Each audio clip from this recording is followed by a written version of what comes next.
see the invisible. Ose rihunu nea wonhunu. Abusiafo ye be san ama mu nyina akwaba. Ene nso onyankopon aye yadom ode na wotwe asaka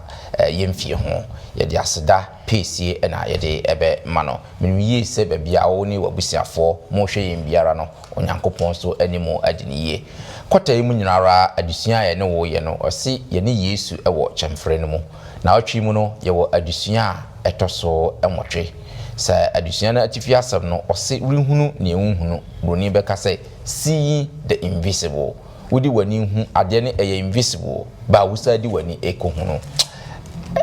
Adwen mu kesene ne kakra me ntwe humra na me waboafo ha o mba beboa na sa adusua yedi mu pensempense mu ade abramo.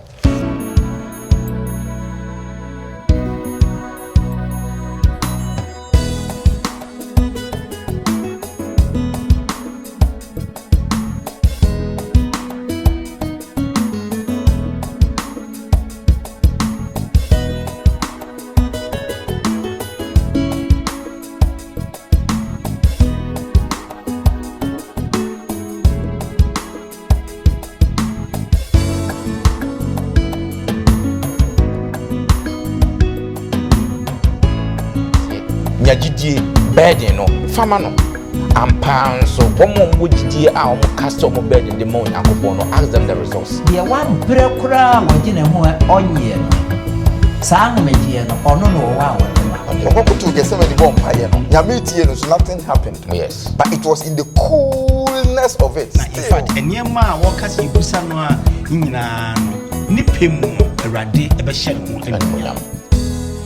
ye besan ama mu nyina akwaba na fe ye damasen so sonko kwan so se de biara da ye ne mo sa adusua yi yemfa aseda ni kabia so emfa matre ABN TV Ghana se de biara da omoboa ma sa adusua ye omode ko wiase afana anyina na me ka sa dia na me ka trɛ se ABN TV Ghana ye ankrankra adwumaku a enyam faso na omo disa adwuma yi de apɛ nemum onyankopon asem ne do makoma so a omagye trom ho so se ombehwete Sabbath school ne trosem pensem mu e dia kowiase afana nyina ebia menim ba bia wutie ye mfiri de se wutie ye na wo mmoa bia betimi dia bo atre ABN na fa ye de your number ebeto ye mfoni nani fa sa number no na frɛ obi beje wo so kakra bia betimi dia bo atre ABN no fa bo atre ABN na onyankopon ebe hyaw sonko kwan so.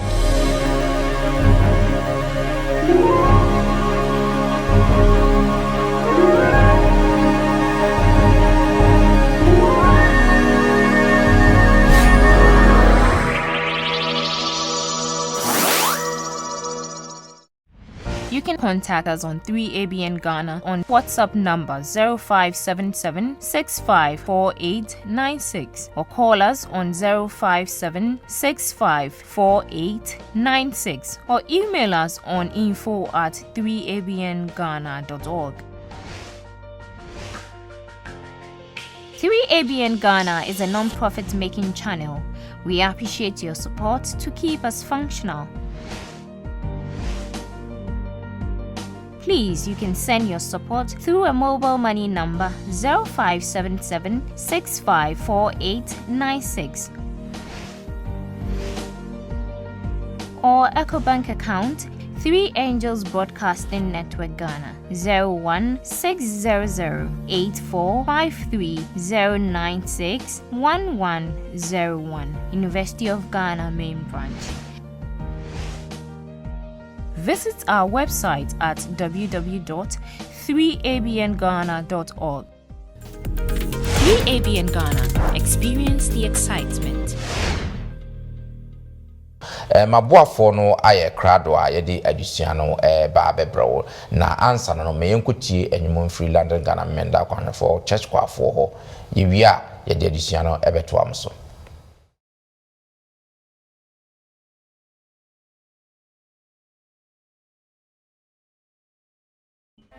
Ajuma say ahunchaba adwindwin ni okom yawie ni owodoso arewodoso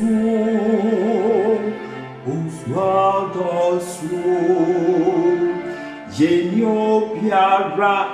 ahutonya sasiso esumaka ye worship ye kamafo asasiso uye mobo bra betiyo esumaka ye worship ye kamafo asasiso uye mobo fawo shiva mayelo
Yada church kwa ase enyuma omode a brain no afidie ma memfasa akwanya yi na menda ma bigofo na di emfantremu na afi wia ya hwe yen adisua enimo samefa afri eto eno hwan epa elder digraft yeboa na eti eto eno hwan pa elder digraft yemo akwa Yes. You me that say and then so waba me ba manimwa Elder Hansen asamwa na eti mfimfini no Elder Hansen yemo akwaba. Yeah, minia. Great na fe Elder Azek or say afri so na eti menchen hey Elder yemo akwaba. Yes, me da munyina say modi odo abebo odo media musonfo Bismarck mensa se na medical akanomoma yenkate ne na mema Elder Azek or say afri emompaye emaye. Yo, nyan muma ye mompaye ye nyankopon ye san da wase enne pa se wama ye sa ekonya se ye metra wona ase na kyekire yen yes ra wo se wankasa wo ye okyekyerefoɔ panin no wa be kyerɛkyerɛ yɛn na ebra disua be free ho akoyetiefo ho no odomfo na nyame asiesie adwen ane akoma ama ye de ho ato so akwadese nyinaa mu de ha bia ne ho se wonyame uyo tumfo wotumi ade nyinaa ye na se de wosi adoye no wonya yi mu de biara da nti asafo rade kan ho na disua kwa wie ya de yeye ene nkamfo ama yeda wase so wati odoba Yesu di mu amen amen great mesa amamo akwaba view I think say no additional dumpompon bi a the pa ye seeing the invisible no kwasem say last week ye hu additional or see indestructible hope anida so a enseye kwasem say additional na additional de pa e wo ho hu say etoda bi ase ohaw bi to ye na ye hwe ohaw na ato ye no nko a ye hwe bigger picture no sa amani hunu wadwuma na asaya adwuma na asɛ no nko a na wo hwɛ sɛ wadwuma asɛ na afi wuntimi nya sika enye ɛno nko a na wo hwɛ ba wo nhwɛ sɛ na adwuma ya asɛ me hwɛ no mfoni kɛse a ɛwɔ bibi nti ama sɛ adwuma ya asɛ samre ana sɛ adwuma ya asɛ samre sɛ ne bɛma manidaso bi a na sɛ bibi bi a ɛwɔ hɔ a ɛwɔ sɛ bekɔyɛ yɛ nhwɛ no saa ɛwɔ sɛ yɛ bie yɛni na bibi tu a yɛ nhwɛ ne circumstances na yewu mu kwane mum ye hwe niema sanse Habakuk ekomu saa na ohwe hawa no ofesi na okache nyankopon adenti na masu afre wa wonti adenti na mu nyankopon bie nani no kire no ne bohye afide na wahya ase esinge praises edema onyankopon ntino se ye kɔ ahuyehia mu ya maye nhwe baabi kitwa bi se ahuyehia na yakom no memu yembie yadwene mu na yebehu se ebia na onyankopon wonne pa bi emaye enti na ye kosa ahuyahia enimo na kwasem se na eyadesua de pa ye koyenim ne ahwe se seeing the invisible ruhunu nia unhunu yendi kan hwe topic no krampo ruhunu nia unhunu ade ne ye invisible na se ade na nkasa unhunu ba osasi unhunu ade unhunu mama ma Hansen etifia sem no ade no ma esa etifia sem yi me da say first of all me den chiama odofo nyina mo follow addition na be do sabri na edi kan ne say te wo hwe topic na wo de amayen no a enye say by chance no de mayen I build it from addition na hyase addition to edi enso edi kan ni nyina edi kan a building ya me yehu se ne ye namu no a ye hu ne ye ko no nyina no obi gina ye nchen a ye niwa we physical eyes ehunu no nanso no ye hunu na nyuma ye te na ne donka enti ye hunu eti say na o kan wa ha no broni beka say it is paradoxical a paradox and as ironical and the mienu no esipai because we only see the things we see we cannot see the things you don't see but when you see you are seeing the things which are invisible and ye ani ben ye di hunu honhumoniwa and then your friend gidie aniwa it is your logic ni ye ni we e ka say manhu ntimi nyi ni a yakuma mu gidie no ka kire yen se mahu awrade eno nti na Hebrews chapter 11 verse 6 ne say gidie ni mu a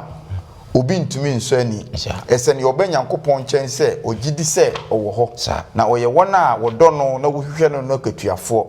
eno nti what your topic no nitia wakwamu ni say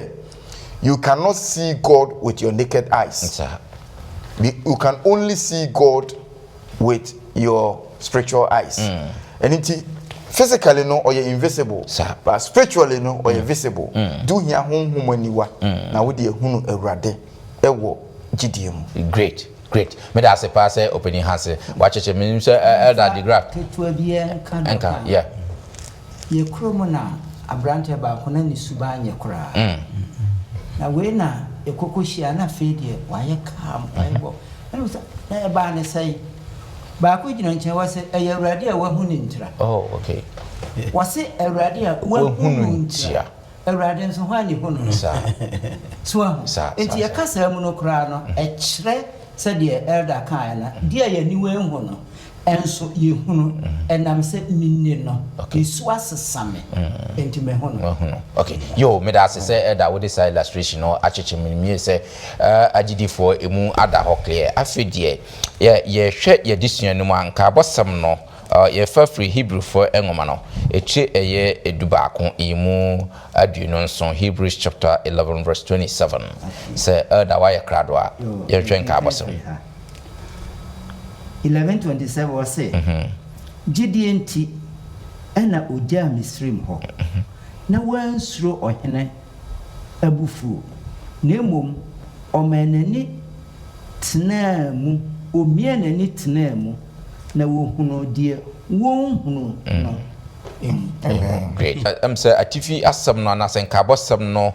emua no wayi azemfo ani bi dia ye atifi asam no nti se na emu acheche atifi asam no mu eboa bye en kabosam no but asam goes on anas ye ko adisuanum no epimu a ye besa anya akwanya na fe yasai adoso no kwasam sa gidifo ye hwe ye dikan ahwe niema bebre chemfre ahodo bebre ne okwanya onyankopon to the bia oma ho kwan ma eniema bi ba ya brabom sene be ya ebetimi abenyen na atimi amaya san yete sesene na oboyen foforo no ya bedrum pempenso bia asese de ye pese ye hu nokwasem bi efa onyankopon ho asa nokwasem no se hu ne yegitumu a ebeboa yen ama ye kochemfre bia mu a ebetimi agina ano na sa na otwi mu ye pese ye hwe enti yendi kan enhwe aniema eboa anase aniema sometimes ema ye doubt nyankopon ne papaye nyankopon ohwe Isaiah 8:28 to 49 na ehwe aniema bebre brunibe kase powerful message nsempo ahodo a Isaiah chro ye che onyankopon ne papaye yen kan ne kakra na fi later yen be bisa ye ho adenti na sometimes ye doubt nyankopon ne papaye enti se elder so why kradwa as Romans chapter 8 make Romans chapter 8:28 to 39 asem na make empomja agidi for mo fancha me enya Isaiah Romans chapter 8:28 to 39 okay yeah 28 and 39 say na yenim say wana wodo onyankopon no ade nyina di boa won na ewie won yie wana wonam ni trimpo so afre won no na won a wo hu won esie no wayi won ato hon so se won se ne ba no esuban na waye anuonyam pii mu abakan amen great yen show sa adinyina dibo I think say one of your slogans when I would do rad no adinyina dibo won edie ben na nyankopon yenim se wo ye papa se ne Roman fo me kan so ade na ya doubt nyame yeah Eda. Well I'm say addition said ye hunu ni na tifi asamo a empenifo edikan achichi mu no etoda bia na ase hu nyame no nti nema wo komu no na wadwen no kwakoye ntanta especially where said adibia wo dia to awrade anim na wo hwe se kemprimpri e beba na eche no na wo doubt to erade but in kisto somo e kan eche say won wo dodurade no ade nyina di boa won na erade enya yemu enanom erade e kan ye ho pa na wo kan John chapter 15 verse 16 a wo say enye ye na ya frɛ no ono na wa frɛ ye enti no ono a wa frɛ ye no wo kan ye ho so ho na wo say ye nkɔ ne nkɔ so aba na ese so sa aba no a bibibiara e bibusa no e wo erade ni doba ni dim no obeye de obeye amayen onyame etumi ade nyina eye eniti de waka kire nse obeye no obeye amayen in fact ye hwa bosha horo soronko anyame aka no wo semu nyina no a emu bie ni hono a onyame atoto nase ni nyina mu no erade come true amayen in fact so who kind First Thessalonians chapter 5 verse 23 senka ebrew manka we can but me aka brofo no so or say and the very God of peace sanctify you wholly and I pray that God your your whole spirit and soul and body be preserved blameless unto the coming day of our Lord. Now, okay, 24 no, was it faithful is he that calleth you? He also will do it. Okay. Or say, dear wafre one, or you no quafo, said dear wakano, obey. As a matter of fact, you compare First Corinthians chapter 8, verse 3 as well, or say, one more nim eradino, eradinimu. Sir. I am very, very important. Yeah. Answer na you bet me dear what to Unyankopon so am ya jatum say, one more dread na a dear nyina di boa won. Na I was say ye ji Unyankopon di. Abraham, edusia yes twa mu nyina no. Abraham any Job mu wo amane mu ko mu nyina no omu awurade na omu de omu ho to awurade so. Nti akwan nyina mu de no omu fa mu nyina no omu hu say dachi bia unyame be hye no wanu nyam te se de Job ka say minim se bi ma 40 ase na obegina asase so so nti unyame yenya obi biara obeji Onyankopon di na wode wo ho beto no so no unyame is there for you. Okay. E tore bi wo ho no na wo ha obi mo na ayese why silent but unyame wo ho won do no ade nyina di boa won na you me that say elder. Amen. Amen, elder. Nti me wo question wo ho ebia me answer. Elder, question quotation sia wo kenkan yi se me to Bible yi mu a me to Bible mu sisi a metimi a kind of head. Philippians chapter 4 ya kenkan yi. Romans chapter 8 ye nyina nim say wona wo do awurade no ade nyina di boa wo ni wie won yie. In fact, the goodness of God, you be kind Genesis to Revelation. Yes. Me ne awurade a mehwɛ mu. The question is, crucible ne ba, I still doubt. Sir. Ede na ye ma me doubt. Me question no. Me ti ho sisi e say yanka say yanka quotation by heart e bia menya bebre wo mitimpa because e bia da bia misua. But ohaw no ba meti ho amenka bi hye maka but no bebre akwantu ye yetu ye na wa wo hwe a wo penkrata wo pa ye du ba bia na credit card so na nipa wo ko ye age interest ade atua wo dan ka. The minimum quotation, but I'm still asking why. Yes. I doubt. Then the additional mayen idea was a topic, and I'll say the father's extravagance. Yes. Ninja use extravagance and they say, "Unyame ya bro, send your kind or ya bro ne ya green so." But the entine my doubt or mayen maybe 2 reasons. Maybe you want more by memfa a monitor fan. 2 reasons in the needy kind. Or say, if God really loved me, he would certainly do so and so for me. Sankanya me say odo me pa nka na me hwehwe. Jade me doubt number 1 say, yen if you say yadwen mu me di madwen susu say, nka me hia be ye say e be 100,000 pounds. Na me di bi aye plans be bree, me twa madwen mu kra no o me twa me tight me yibia ma sorry. Emma bi omukra edibia communication phone feed ahodo omo hia na ye de atwasaba school me di be ma hia for me ankasa ma ye good plans but still nyame emfa ma me enti no madwen mu no se me masusu some goodness bia me feel say ye good na nyame amfa ma me enti no me doubt say di nyame odo me pa because ade na misusu no in itself na nye bone but the question is, does God see it as good as you say it? E ho na asem no wo no. Number 2, or say sometimes our goodness, our plans clash with what we believe. Ne ye gidie no. For instance, me tasty idea e good or me say you good. Di me hu say you good. Me tuwe e bi anka menya Range Rover bi. E ka bia na so. E na anka menya me dan bia ye kama masiesie mu kama. Na me boma ta so na anka me yisika na me say me di bi kobo anyi. Say madwin mu no, but I'm not getting it from God. Yes. Is it good? To me it's good, but to God they be na enye good. E ho na yasem ni nyina wo no. Eti o kan say esane say wona wodo awurade ade nyina di bo wo na ewie wo yie no ye good no ye dey about what our taste, yes, our sight, our feelings, and normal ye feel say ye good no e na ye dey abesi sa quotation na emu and until because of that na say ye nya God doesn't love us. That's right. But don't know me person ye can say we are talking about crucibles here. Ye catch and free ye ka wo how amane so hwe enti no onyame nim ba bia wo de ye fa e bi onam ahokyere mu na be ma ye nya ye good no. It is a wo fa mu a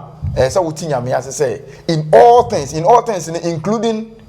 or how amane yade wo ni nyina in all things sir God is good to us. All right. See a share no answer your quotations we have. Yo. Me da se pass mo cheche abusiafo ye hwe onyankopon rehunu ne unhunu na omo cheche the krontia ye doubt onyankopon no kwasem se opani abobo ensem no bebre so se to da bia yankasa no se wo burning desire ebia wakoma no wade bi eda so pa na wa wususu ade no atumi se we de eye good wo chisu hu chire obia wonim se eye good wonim se nyankopon krampo nim se sa ade ne eye good nti the fact se nyankopon epe bibi foforo enye sa ade no woni no nya adwen nti esa na wo mpe wo doubt nyankopon na nyame o papa na afi nso wo se bibia wudi wani hunu aye ka se de ani hwe no eye good afi nso se asum nso krampo no sound good tachrema nso krampo no de na wo de ba niso a efe bibia eye kama enti bibia ye good bia na de na say it must be good once I sound good feel good atinkamu no eye good bibia na say it must be good enti se nyankopon amfa sa de na amfa mawa na obu krompo afunyame because ade we de eye good ade na amfa eno ene ma ye doubt nyankopon because if he said they say you good na nyame mfa ma ye no say the opinion and am panso that is the kind of things we are facing because me too say no I have my challenges challenges are oko nkoto janimu a obompae challenges no so me mfa say logic in terms of human enu na hia so wadwuma say ya adwuma ho mpaibo na obebo enema nkoyi enema nkoyi ho mpaibo na obebo enema ohia na ho mpaibo ene bi krompo no why nchihye say odi bi bebi bo ahia for which is good why say into the fact say nyankopon prove sa ama wo no that's just how bad doubt nyankopon na nyame oye papa ade ya madwunu hu nyina ye papa na de na wo kwa de open something different for me nyame be ne yesom ni eno ka ho na ye doubt ye doubt no say doubt no ohwemu pa so a wrong to do that. Into addition, if you have pass, no matter what it is, no, and you see a doubt because so what doubt to are now. In fact, you are limiting what God can do for you. Great, yeah. And somewhere they might a point pa. Now somewhere that kind of a dear Cassia Qua. And my GD for say yes so for so yes so near you. You're doubting your men point in the pan. Now dear Tiene say.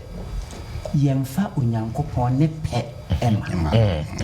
de de ba no eti nyuma minemu nyina no se betiase se nyame se me de ne pe ma no a se de me hwehwe ne ye papa se de kan nyina na ama ne sa because se minnem se me de nyame pa ma no no ebeye den se me doubt sa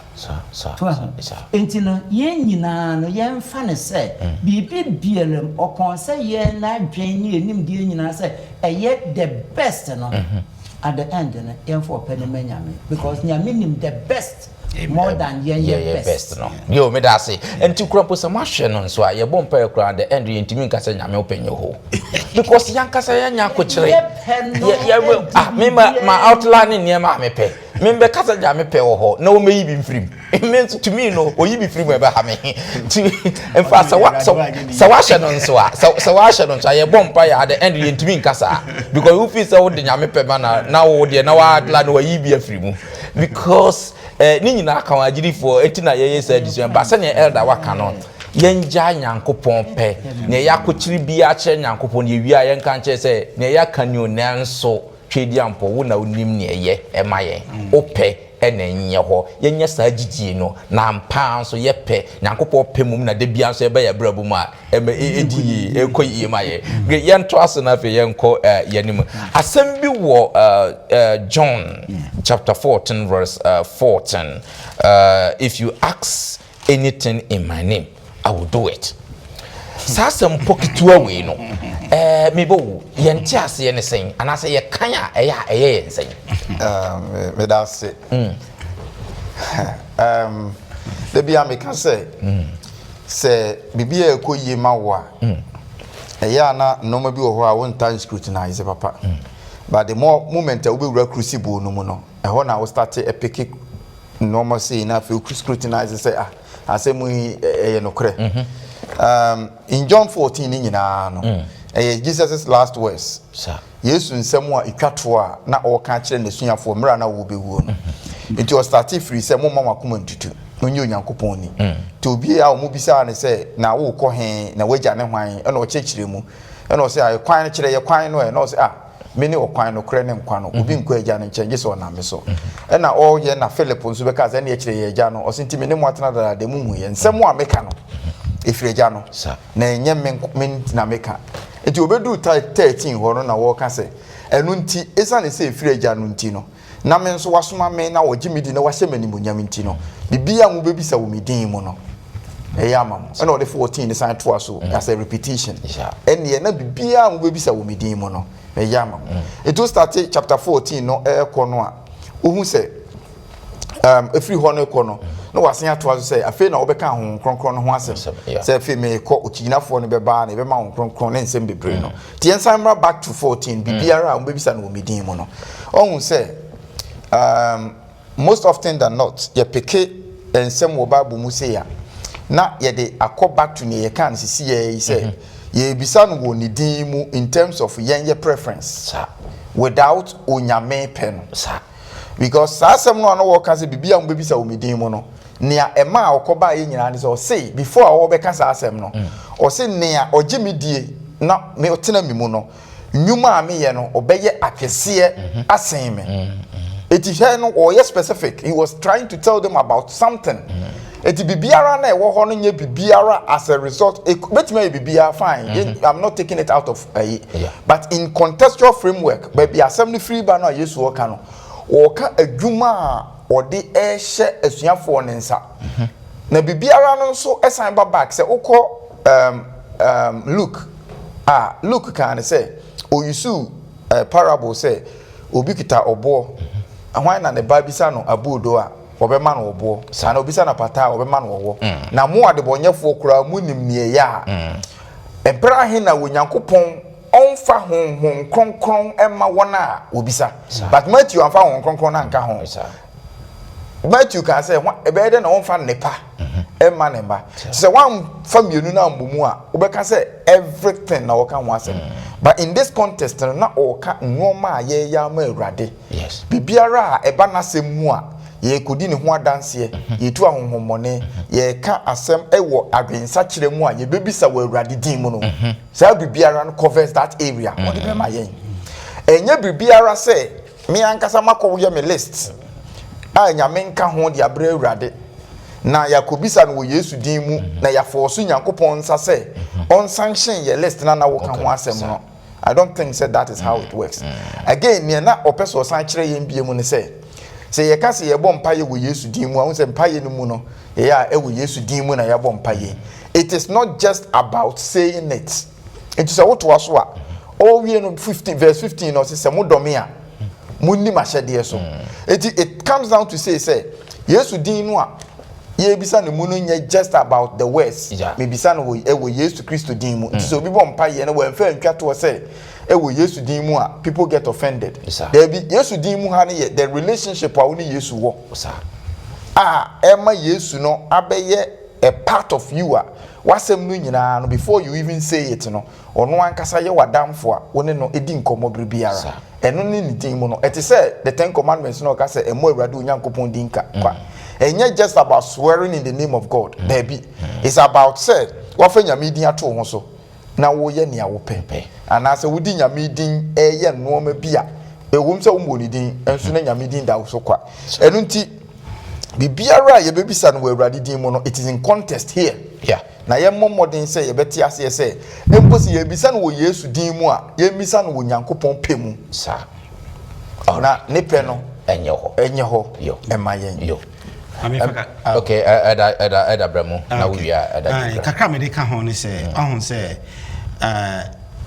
ohwe verse 1 no John 14 verse 1 no say the ye asopeni hansen aka no say Yesu ejasuan for no akọ areho ato makoma so na Yesu ohu a ade no ehu say omu nyina akoma ede etutu e na o ka kire omu say mo mama akoma ntutu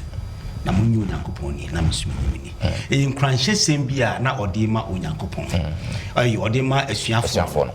nti ye bre mu no onyame etu yemfo pa se yenyini ni na in fact enema a wo kase busa no a nyina no nipemu no de eye nipemu no awrade ebe hye no ho anyonyam efri se adintra onyame de bibia ahye ne nsa in fact wo kan Psalm 24 verse 1 a osoro ne asase enimu adidi do no nyina no eye awrade dia and therefore God is in his capacity to provide everything that we need but it's according to his will nti ne pe no ena wo se de ma no na adisua enya free we mu pa ne se onyame ka kire suafo ne se meja mo akọ but mo ntoa so na munya gidie den ewo mi mu eniti enyam sun no ewo se enya gidie ewo no mu na se enya gidie pa wo no mu a na yehu se awrade pe no ena be ye ho a yebusa bibi na yensan kan ekra no a enuanu yebetumi agina akase eyepi me yekra no no asefa awrade nkuto ne ne bedan e ma yen dauto na yen pu nyame ne mo yebekoso atran ne gidie no yo me da se ada said de na de chemu se bribiara once kasa bribiara no untimi ni bibie mfiri dabi bibia wo but okan no once okotu look at the no once was mumu hwan ena ne ba ebusana apata obema ne nyanya nkyere nyanya nkyere ne nso ye bibiara ne bi isa ntube kwa ko busa nyame se nyame kom de mema nyanya nkyere dabi ewa awrade din mu no wa awrade din enyo ho so ahu enti no se wofa literal se bibiara no se de bebre de ye argument ba bro ho a ribia ne ye beti so ahu enti yanhwe se di asem no ka ho a oyuso kasa bibiara no efse nyame kire bone enti onko busa bibia ye bone na anka se Yesu din mu enti mame so enti yanhwe de wo ka ho asem na boa me etimi atwero no that's yeah and I think say in another perspective no say wasi bibia be bisa no ewo ne din mu no what the be my and in another angle no untimi hu ne se ane sa na tie se yebisa ne bibia na se we are certain se ye nim se yebisa sa de we ewo Yesu Kristo din mu no se eyema ye nko ade we are certain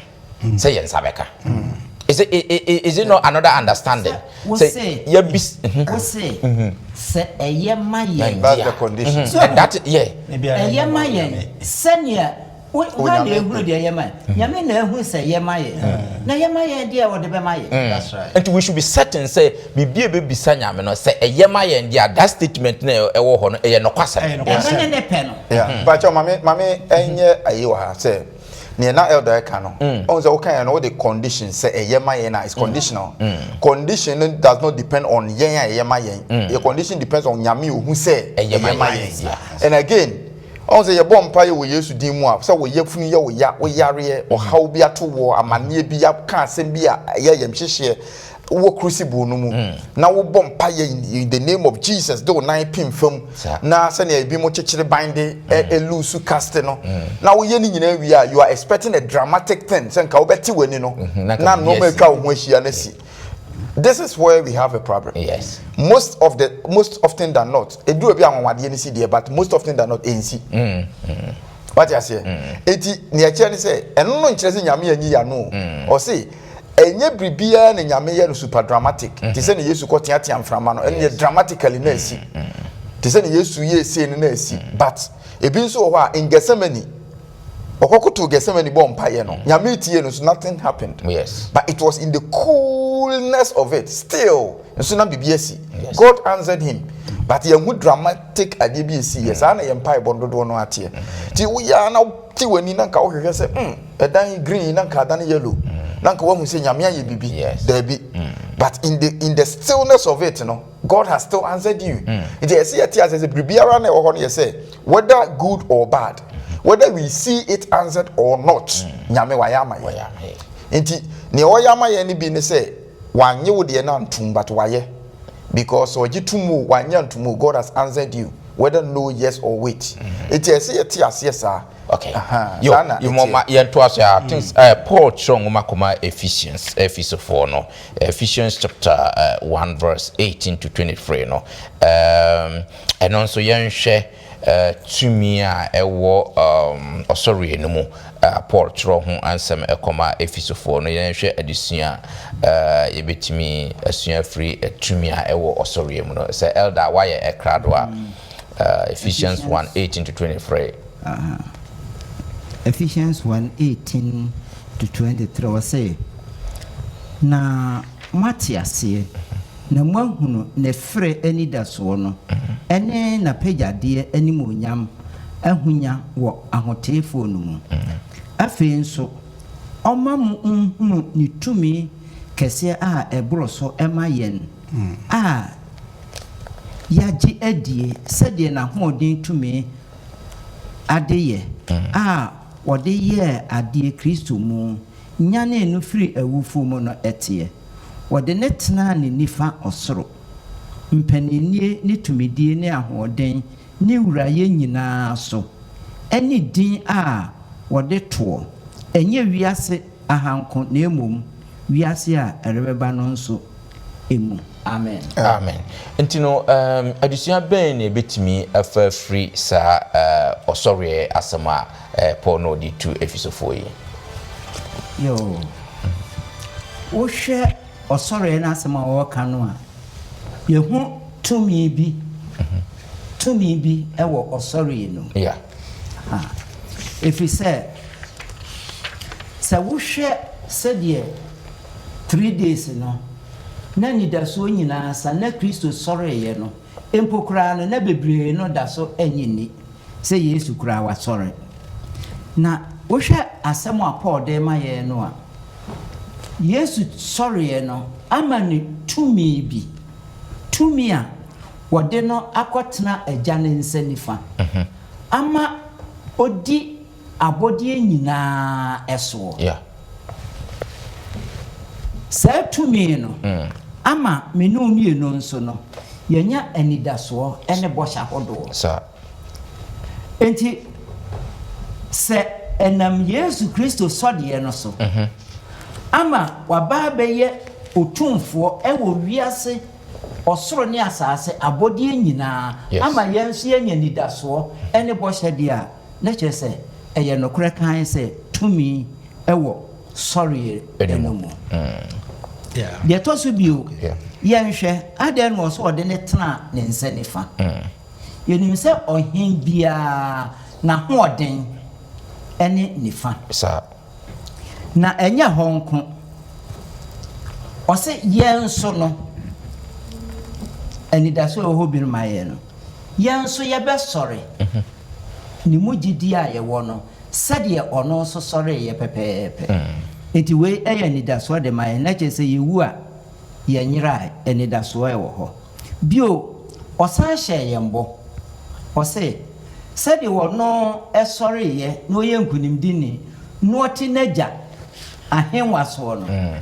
yɛn so yɛbɛtrantra ɛnhenwa so ɛne no adi adeɛ eti na kyerɛ sɛ yɛnya saa anidaso ɛne bɔhyɛ yi nyinaa 1 yɛbɛsɔre 2 yɛne ne bɛdi adeɛ sa deɛ ɛtɔ so bio a mede masɛm no ewie koraa ne sɛ ɔse sɛ tumi no ɛwɔ hɔ ɛne nyinaa ɛde ma yɛn enti sɛ obi ka sɛ sɛdeɛ obi ka mu yɛ ne di ne ɛnom ɔyɛwu a ne yɛwu a ɛnyɛ nokorɛ yɛwu a ɔsɔre ɛwɔ hɔ tumi no ɛwɔ hɔ efisɛ Yesu tumi ne nyinaa abɛhyɛ ne nsa wɔ so ɔde ɔsoro ne asase tumi nyinaa ama no ɛnɛ ɔte n'agya nsa nifa ɛso ne koraa no wɔ sɛ ɔhaw a yɛfa mu ɛne amane a yɛfa mu ne nyinaa no ɛm sɛ betumi de wei ayɛ nkuranhyɛ ama yɛn ho sɛ ɔpɔn ne nyinaa mu no sɛ yɛwu koraa no a ɛne da so wɔ hɔ sɛ yɛbɛsɔre ɛne agya no ɛne ɔba no Kristo Yesu ebetena ne henwa so edi adeɛ na ɛnyɛ honko ye besa akra ye atimofo all right sabre no yo medas mpe we ne ye pede and yeah but in fact akran ka elder de on say enra edition no Monday edition no e ka se bibi biara e bebusa e wo ni din mu no obeye amaye na se ba ene ebrada ye a wo ka kwasem no na o kire yen se oyo tumfo otumi ade nyina ye na ekwan ba so onya asa atumi no obra wo de ne kwato ho na wasan sorry free ewufuo mu no osimi na me wo ho kwan se bitimi de me nkwato ho na me san wotumi se me fama ade sa nti Yesu Kristo ewotumi in fact se wo kan this Revelation chapter 1 17 18 ne kansa wase me wui na masori na mikuta asamado ne wosu ensafoa so because okuta safoa na chese he has the authority he has the power when you the tumi ni nyina ayeden amano enti ne sama a wo kan se o haw ni amane a ye famu no Yesu Kristo ewo tumi se obetimi ayeden agiye afri mu okay ampaniampa Jesus has the power a obetimi di agi in fact we can Matthew chapter 28 bra wo soma asuafo no se omunko wiase afa na nyina no wo kan specifically say tumi e wosro tumi e wasasi so nyina wo de ayeden wo de ahyemisa enti munko enti Yesu Kristo ewo tumi. There is no doubt about it. And into ye bibia ye komono, ye chemfre ahora ye famu nyina, na ye ohaw ne dadwen ewo yen so no, ye wo tumi Yesu Kristo wu sori no, ewo tumi wo nyame amane sa tumi no, obetimi di agye afri sa ohaw eni amane nyina e kyerese e wo se ye de ye ho ye de yo yemre nti no moma ye enkoye nim. There's another powerful Peter echo to Psalm 55 verse 22 ewo 1 Peter 5:7 and also ye very simple adebi a ewo hono yeta ka ho asempa se elder wabia 1 Peter chapter 5 verse 7 na oko to Psalm 55 verse 22 assembly wo hono ma in fact very simple yamfa and also yamfa na saying 7 was saying mo fa mo dadwin ene mo haw nyina entone so if we say odwene. Very good. And also to say the yedi kankana simple sa yamfa na saying Exactly. There is no hidden secret in this particular verse. Senia wakano na odagwen any how etone so if we say odwen. That's as simple as that. The word anxiety na a woman also your anxiety and your care cast it upon him for he cares for you. Nene Peter person chire yen and say say edru baby a o kan say bi o ha na misro say there is a plague that some people have in their homes that reads, why pray when you can worry? Esre, I don't know bompaye wa bra obetimi atete adiabubu. But the opposite is true. And they say, why worry whilst you can pray? Yes. Aden na udiabubu edia atete wa bra obetimi abompaye. There is a saying, a wise saying, me de ekwa we to mrenti. You can say, if you can solve it, don't worry about it. If you can't solve it, you have no business worrying about it. So ube to me aso ano aye hu bibia aden na wudi hu abrobo na se wontumi nye ho hwe so a aden na wo dwenwen ho. If you say in both cases no worrying will do nothing because ube to me aye book ida ha metumi afa free ha kosi na mete ho dwen ho me den na maye it is useless. Yes. And a book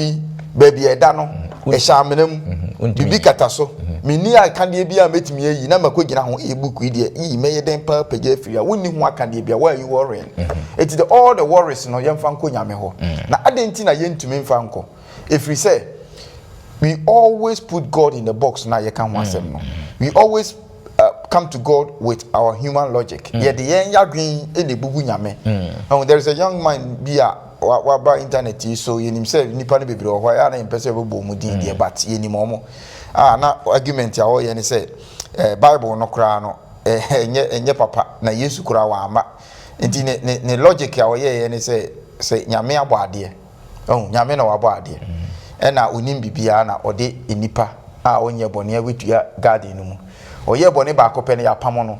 afei de nyame nye ya bone ba akopɛ na hwan na ne ba ye bone ba akopɛ no obepam no ne human logic no owie ye no yensan meje no nso a ne ma no ba ko a opɛ na sempa na wasoma ne sɛ nka oba no mfa message mra wasia biku no nti this does not make sense to him and nti no Bible no nye correct in human logic no na ne real fi sɛ Bible no say asɛnnua no ho asɛm ye nkwase asɛm ma wona wayera what you say and nti ne wo kan ho asɛm nyina ne say worry no ba worry ne de beba wanka say no worry will come to you or say cast all your worries on him in Matthew chapter 11 verse 28 Jesus so be in nsɛm say come unto me all ye that labor and are heavy laden one pray na maso mo ne so nyina momra me nkyɛn say agidi say Jesus wo invisible but you hunu gidie mu a edini nyina ko na nim ka say Awurade ade so mean to me but me de ama o meaning say wo na obetumi wo de ye de ma wo wotumi a na bu yi wadwen free so a you lift a burden on your shoulders now the man Jesus enti we are not going to look into it from any angle send you hunu no cast it on him na wo dwen wo yes maybe because you hunu say very simple do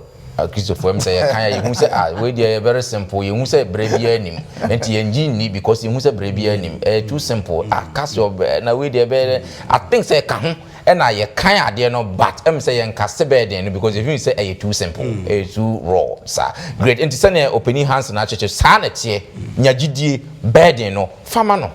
ampa so womo gidie a omo cast omo burden de ma onyankopon no ask them the results omo back di ho adanse e de acho yen twaso na fe yen sorry edition say sima be mienu pe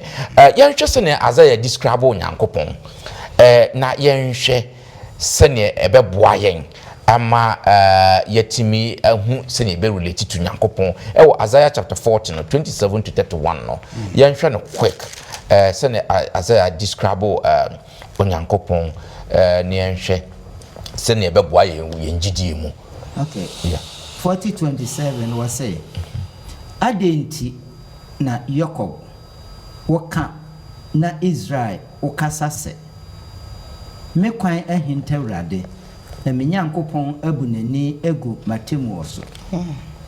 aden wonhuni aden wonte Awurade eye da nyankopon ono no obo asase awieye no omre na ompaba ni humumu eni ahwehweye yes ono na omade wabre tumi na omade oni home ahoden edoson amen amen the description as I dem ha twedi ampo nyankopon ten as a description say ne wachiro nyankopon mu eboa yigidie e wo nyame a yesumi am said I had more ni nyina wo twen adwen sisi se onyame otumi ade nyina ye in fact what kind 40 no influence ni nyina nyame ka se comfort o nchichire o re imagine say o makonkwa sumu na wo monti onyankopon ka na mo fisi onyame ayeden apo na verse 1 no eba no wo se mo ka rechichire sem nchire wo rechichire if you say waye krado say obeye de obegie nti de asopani kinka ye no atwe adwen ahu say onyame onyaye mu da na onyaye mu so da eno madam fu bi na kan wo say every contract onyankopon ni assign no there was no one who can break it and apanyampa Paul so kan e wo Roma I think 8 or like I say e de na betimi atete ni onyankopon e don intem and nti de otwe adwen sisu nyina ne say empoye how bremu no let us be faithful to God okay na se tra onyankopon domuni di nukrema no a de efa mu bia no onyame tumi ade nyina ye na obehye ne ho anu nyam e wo ne mra esemu yo kakra me ne ka kenka asem no se yeah nyame ne ka se mo watwe adwen si asempo bi ehun hia pa so se wonim na wonhuni se wonim dia ene bisa na wo bi hun se asasi na wieye ono no oboye sa oni wonyankopon a obo nyema nyina ono oboye na se ye hwe ewiase oboye eni muniema nyina ene ye ene de wayama ye nyina enti ade toto ye hawo no ho a de he ne son sa ene wasa to aso bi o se de wa bre kura wo gye ne ho onye no saa homegie no ono no wo a wodema bio osaka se de wono nso wa bre yenim obre de ewo mu ahomegie ono nso no wodema enti wo twe adwen sisi se bibie mu no ne fareba ene wo no Yakubu ka wase achede pa ni achede ye penyina efi onyankopon enti se we nyina no saa na ote dia ya che se de Peter kan ye no ye beden no ma ye ha ye ho kra ye mfe nkoto no so efi se ba kire ye se wo dwen ye ho a yo ye wo somfo yo Madam wase say yemre na ayabe ye de adisia na ebe twe ase abusafo he munyina so ye beda mo ase ye wo mranka adisia we no ye be kasa ho bebre na so menim ye se ne yakan se wodi wa dwene adidi achia obu se boafo na boa yi nsem no bebre ano wonya kwan so achosem no na won so wakenkan bi na afi won so aye pensem se ne be ya enne se ne internet so aye no ye tumfutu digu amanfo ani keka nsem bebre ampa nsem omo kan wiase mu de eto asumu ba tro de kotrosem mu a enya sa na trosem etreye ba won su atrosem no nso a obibetimi atwe wadwen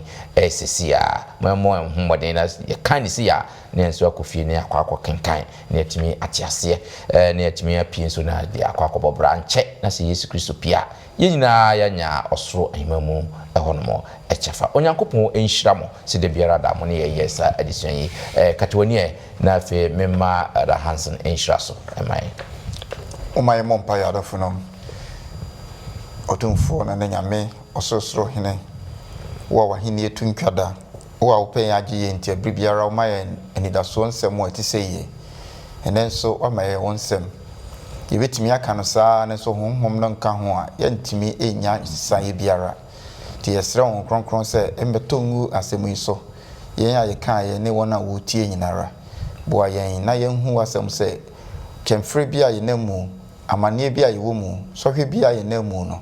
ewo mu se yeni wawe enhu de na so honhom ani wan hu se wo ben yen na etimi ama ye gya ye haw nyina ama ofisa wo ben yen ho asedanka odin se wotie empaibo